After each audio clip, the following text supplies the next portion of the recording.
هذيك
أميرة كراي مسؤول على فرع كبرية كرة الطايرة، كان تحكي لنا أهم التفاصيل في الدورة هذه.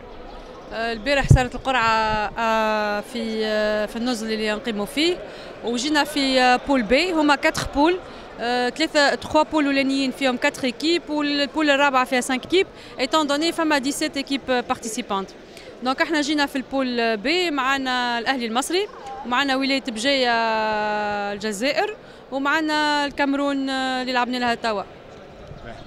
شنو هي حظوظ النادي الصفاقسي؟ نعرفوا يظل البول هذه حكيتوا عليها شويه، بول صعيبه شويه يمكن، شنو حظوظ النادي الصفاقسي في البطوله هذه؟ حظوظ النادي الرياضي الصفاقسي واضحه من الاول ملي شاركنا في البطوله الافريقيه هذه،